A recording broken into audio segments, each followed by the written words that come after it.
Hello everyone, let's review shloka number 60 in Lalita Sahasranamam. Charāchara jagannāthā chakrarāja niketanā pārvatī padmanayanā padmarāga samaprabhā. Before we look at the meanings of the namas, just as a reminder, we are looking at Devi's omnipresence, her ability to be anywhere and everywhere. So let's take a look at the first nama here. Charāchara jagannāthā. Chara, achara, jagannāthā. Chara means anything that's capable of moving. Charati in Sanskrit means walking. Achara means anything that is not capable of moving. So chara means animate, achara means inanimate. So chara represents human beings, animals, etc. that can move. Jagam means world. Nata means the leader. So she is the leader of the world that contains animate and inanimate objects. Chakrarāja niketanā. Chakrarājam represents the Sri Chakram. Niketanā means she is residing in or dwelling in or abiding in. So Chakrarāja Niketanā means she is residing in the Sri Chakra. Sri Chakra is supposed to be the representation of the cosmos. So all the creation of the universe, the sustenance of the universe, and the dissolution of the universe happens by Lalita residing in the center of the Sri Chakra, which is called as the Bindu. So she is one who resides there, and in the Bindu she is residing as the energy that makes this universe go around. So she is residing in the Chakrarāja. Pārvatī. Pārvatī is the daughter of Himalayas, and we've seen here she is the essence, she is the energy that creates this universe. She is the leader of the animate and inanimate. And here, why are they referencing Parvati?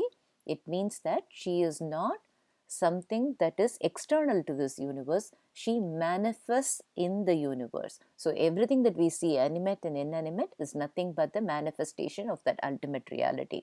And that ultimate reality is nothing but the one who's in the center of the Sri Chakra.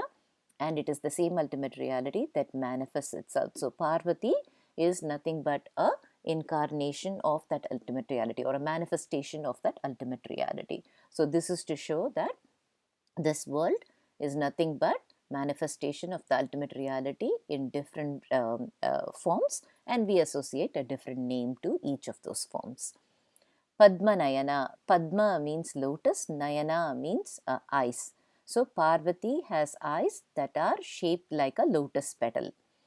Padmarāga samaprabhā. Padmarāgam is ruby, which is red in color. Samaprabhā. Prabha means shine or radiance. So she is, sama means equal. So Padmarāga samaprabhā means having a complexion that is similar to the rubies. So Parvati has eyes that are shaped like lotus petals, and she has complexion of rubies.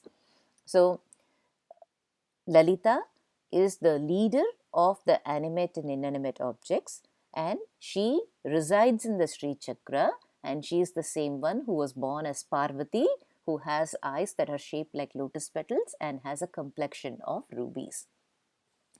So we've covered all the namas in this particular shloka. Let's take a look at a short story related to the nama Parvatī. Parvati, as we all know, is an incarnation of Devi, and she is the daughter of Himalayas. And we are going to look at a story of Meenakshi, who is the incarnation of goddess Parvati. It is a form she took because of a boon she granted to her devotee Vidyavati. So Parvati had agreed to be born as Vidyavati's daughter in the next life. And so that's how she was born as Meenakshi. So once upon a time, there was a Pandya king called Malayadwaja, and his wife is Queen Kanchanamala. And Malayadwaja and Kanchanamala did not have any children, and they really were longing for a son because somebody has to take over the kingdom after the king.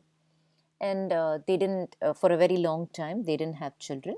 So they consulted their guru, and the guru said, if you do Putra Kameshti Yajnam, you will get some solution. So the king and the queen did the Putra Kameshti Yajnam, and out of the fire came a 3-year-old girl. And the king initially was a bit surprised because he did this yajna so that he can get a son. But what he got was a girl. But there was a voice that said that you should raise her like your son and she will become the heir to your throne. So don't distinguish that as a girl. So immediately the king accepted. And what they also found was that this girl had 3 breasts, which is abnormal. And the voice also told them that when the girl meets her intended husband, that third breast will vanish. So the king and queen were very happy that they got the girl, and they named her Angayarkanni Tadadagai. She was also called as Meenakshi. All of these names mean that her eyes are like the fish, shaped like a fish. And it's also said that she is called Meenakshi because she is the heir to the throne of Pandyas, which is the Pandya flag is a fish flag. Therefore, she is going to rule the fish flag, and therefore she was called as Meenakshi. So, Meenakshi or Meenakshi, both of them are how she is referred. And so, Meenakshi grew up, and she was very well versed in all the 64 arts. And she grew up as a warrior princess, and she was extremely good at combat. Wherever she went, it was only victory for her. And so she led her army, won over lots of kings, etc. And then she had covered everything in the south. She went in the north and she covered everything there. And then she was also fighting with the devas in the Swargaloka, and nobody could stand as a match for her. And the devas were very scared, and so they ran to Shiva and asked for help. And so now Parvati was going to fight with Shiva. And when she went to the Himalayas and then she saw Shiva, immediately her third breast disappeared. So then Meenakshi knew that she has met her husband, and then Shiva also was aware. So Shiva said, you go back to Madurai and wait there for me, I will come and marry you. So after 8 days, Shiva came to Madurai, and he came in the form of Sundareshwara. So he was the most handsome man. He was all very well dressed with all silk clothes and all the jewels, etc. Typically, Shiva is always with the matted hair, etc. He is not someone who focuses on all this jewelry. But to marry Meenakshi, he came as Sundareshwara. And then Meenakshi and Sundareshwara were married. And that is something that's celebrated as Meenakshi Thirukalyanam. And there is a Chittirai Tiruvila that happens even now regularly. And so in Madurai, the Meenakshi temple, it's one of the most beautiful temples. The temple's architecture is very renowned, and in there it's celebrated every year. And it's also said that Vishnu came to see off his sister. He came to attend the wedding, but he brought lots of jewels, and therefore he was very scared that somebody will rob it from him.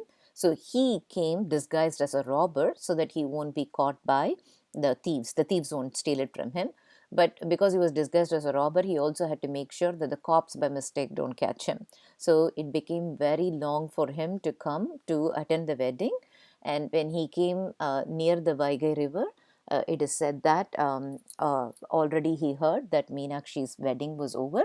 So he came halfway through the river, and then he turned back and he decided to leave. And then it said that Sundareshwara and Meenakshi met him halfway, and then he gave all the gifts. So today, along with the Chittirai Tiruvila, this Kallalagar festival is also celebrated in Madurai. So it is said that the Kallalagar will come halfway through the river, and then he will turn back. So there is also an interesting story that happened in Meenakshi's wedding. So Meenakshi is a princess, and therefore to celebrate her wedding, it was like a grand pomp and show, and there was lots of people on Meenakshi's side, great wedding, etc.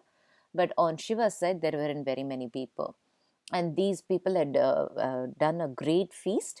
And so Meenakshi came to Shiva and she said, we cooked a lot and now all the food is going waste. There is nobody to eat. Why didn't you bring anybody from your side? So Shiva looked at Meenakshi and he said, okay, don't worry, I will make some arrangements. And he called one of his ganas called Gundodara, and he said, it seems there is lots of food. You go with Meenakshi and eat. And Meenakshi was surprised. She said, are you not listening to me? There is lot of food. You're just sending one person. How will he finish everything? Then Shiva said, you first go feed this guy, after that we will see. So Meenakshi took Gundodhara, and the people started serving food for Gundodhara. And Gundodhara ate and ate and ate and ate. He kept on eating. All the food that was cooked for the wedding was all done. Even then, his hunger could not subside. And then these are all kings and prince, right? They princess, so they cannot, they were feeling ashamed that they cannot serve food to the satisfaction of a guest. So now they've cooking and cooking. They've gotten all the food. Finally, they've come to a point where it's not possible to cook anymore. And then Meenakshi realizes that she was speaking to Shiva in a haughty manner, and that's why this is happening. So she realized Shiva is the only person who can do something, because it was embarrassing not to be able to feed a guest to their satisfaction. So Meenakshi takes Gundodhara to Shiva, and then Shiva says, if he drinks water, he should be good. And so he asks Gundodhara to place his hand, and it is called as Kai Vai, or if you reverse it, Vaigai. And from there came a river, and that's the Vaigai River today. And the Meenakshi temple is in Madurai. Vaigai River is also in Madurai. And Gundodhara drank that water, and his hunger subsided. So that is something about Meenakshi, and how Meenakshi and Sundareshwara were ruling in Madurai. And Meenakshi became the queen of Madurai, and she ruled over Madurai for a long time. And afterwards, she gave the kingdom to her son Ugrapandian. And then it said that she stood as a Swayambhu in the Meenakshi temple. Typically, in many places, Shiva is a Swayambhu. In here, the goddess herself is a Swayambhu. It is also said that the goddess is standing in a position as if she is always ready to come to our aid. So apparently, one leg is forward, and so she's always ready. Whenever we ask, whenever we need, before we ask for anything, she is ready to come to help. And that's why she is also called as Meena Akshi. If you look at the fish, fish does not have eyelid, therefore it cannot blink its eyes. And like that, goddess Meenakshi, without even blinking her eyes, all the time she's constantly scanning for which devotee needs help. And the moment a devotee needs help, her one leg is always forward, she rushes to our help. And that is the grace and compassion of Meenakshi.